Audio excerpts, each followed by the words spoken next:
Welcome back to the China Puzzle News Wrap. This week, the UK-China media bans. Britain is hosting a virtual G7 meeting with China on the agenda.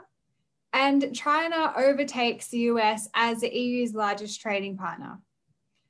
Our first story this week is a continuation of something we covered off in the last news wrap, which was British regulator Ofcom's decision to ban the Chinese state-owned media outlet CGTN in the UK. Since then, we've seen China announce a ban on the BBC World News Service in mainland China. Nick, what's this all about? Well, once again, I think it's a strong Chinese response in the sense that they don't like being accused of having biased news reports. And I mean, obviously, you know, there is a bias, but they don't appreciate it because they see that it's a Western kind of viewpoint that's being put onto them and their kind of target audience. So kind of like very similar to what happened with Australia with the retaliation between journalists being asked to leave Australia and then Australian journalists being told to leave as well from China. We're seeing this retaliation process beginning in the UK. I think the UK may be a bit surprised by this because obviously the BBC is held in like very high regard here, but additionally, like it's a prestigious service. It is probably the most prestigious news source in the world. But there is a lot of caveats here. This is all very kind of like still measured to some extent. So for example, when we say that the BBC has been banned in mainland China, it's realistically, BBC was only played in kind of areas that were specifically where Western people focused. So for example, five-star hotels and those kind of areas. So the general Chinese population has never had access to the BBC. So it's quite a limited thing that they've banned. But needless to say, it still is quite a response. Of more kind of concern is I'd probably bring it back to Hong Kong. So the actual Hong Kong public broadcaster has now reduced BBC Cantonese services and also has kind of unilaterally kind of just said, we're not dealing with the BBC. It's like it's a voluntary not dealing with it, which I think is probably the biggest concern really is that, Hong Kong, the BBC in Hong Kong, it's got a long association. So that's the interesting thing that I've seen, all based on the Chinese television network being banned in the UK. Yeah, that's right. I mean, the Hong Kong one is quite kind of concerning, I guess, as you say. That's been long a source for Hong Kong people and obviously British nationals in Hong Kong as well. They still can access BBC online and via private sources, but that kind of public broadcaster has cut some of its channels that are broadcasting the BBC service.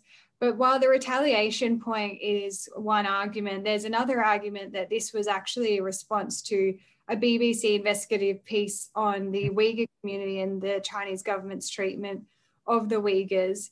There was a very, very strong statement put out by the Chinese embassy about this issue. It's worth noting a couple of lines from that, which hints that it could be in response to the Uyghur issue as well.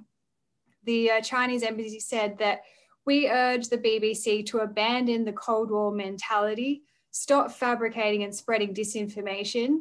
And it goes on to say that the BBC has been smearing the Chinese Communist Party through relentless fabrication of lies of the century. So very strong wording there from the embassy people. It reminds me, and it's like there are so many parallels with how China's conducting its diplomacy at the moment. So this very much reminds me of a briefing that the Chinese ambassador to Australia did, where they set out a list of demands of like what was to be covered in regards to the Chinese Communist Party. There is a really sore, sensitive spot to talking about the Communist Party, which I think people are starting to pick up. And I think these responses from the Chinese government are only going to make it worse.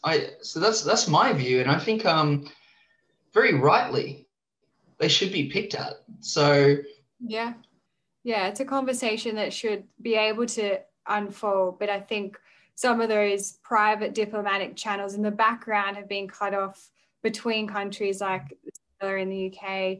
And it makes it difficult in that public domain to have a constructive conversation. It ends up with these quite strong statements. I know that a lot of world media groups have come out to say that this is really concerning. And it sort of shows that continuous clamping of state control over, people's access to information. As you say, this challenge of how to deal with China from some of the world's largest democracies is ongoing, and it's something that the White House has said they want to put firmly on the agenda this week for the G7 meeting, which Boris Johnson is hosting virtually from the UK side with other key global wealthy democracies. And this economic challenge and political challenge posed by China is top of mind for US President Joe Biden. Yeah, absolutely. And it has to be because, I kind of been talking about this. It's like this style of diplomacy that's developed over the last 5 years is not going to be followed up now from the US. And the UK is going to definitely be lock and step with that as well. So yeah, from this kind of point of view, these kind of retaliatory stuff, it just has to end in some ways. But I also think it's really fair to point this out that Ofcom is not a government body in the sense that they see that Chinese television insulted the Conservative Party and hence they've banned this. It's not a reciprocal process. So China absolutely has to understand and get a bit more of a contrasting understanding of actually how governance works in the West, because I feel like there's a disconnect. I think they need to also see how some decisions are made that actually would not even be flagged to the government at the time. So yeah, interesting. That's a great point. Yeah, I think that difference of language when you're speaking about different political and government systems, it's hard to get transparency on both sides, and there's a misunderstanding there, as you say. Finally, we've heard the news that China has overtaken the US as the EU's top two-way trading partner in the past year. That's because the EU's trade, both imports and exports outside of the EU, fell across the globe, but with China, it remained buoyant and actually increased. So a positive story there for China and the EU, but not so much for the US. No, not at all. But, obviously this is a challenging years with regards to that kind of flow of trade. I think, there is issues going forth. I mean, one of the things I was very fascinated about was the increase of shipping container costs. A traditional shipping container that is traditionally in November was valued around £2,000. At the moment, it's around £14,000. And this is across Europe. So costs of actually doing trade with China, if these prices don't change, it's going to be a real issue. Now, I'm making no suggestion that China is actually impacting that, really. The bigger issue is logistical issues. But China has been holding firm at the moment because they were kind of sent all of their shipping containers to Europe. And with all of the PPE, all those kind of imagined kind of goods they've been servicing, but Europe hasn't been able to actually send it back. So there could be a little bounce in this. I think it'd be interesting to see what happens next year on that, because there could be a big drop, just a logistical drop. So interesting. Definitely. Well, I think the post-COVID recovery journey is a long and complex one that we will continue to unpack as the puzzle goes on. So thanks for joining me today, Nick, and we'll see you all next time.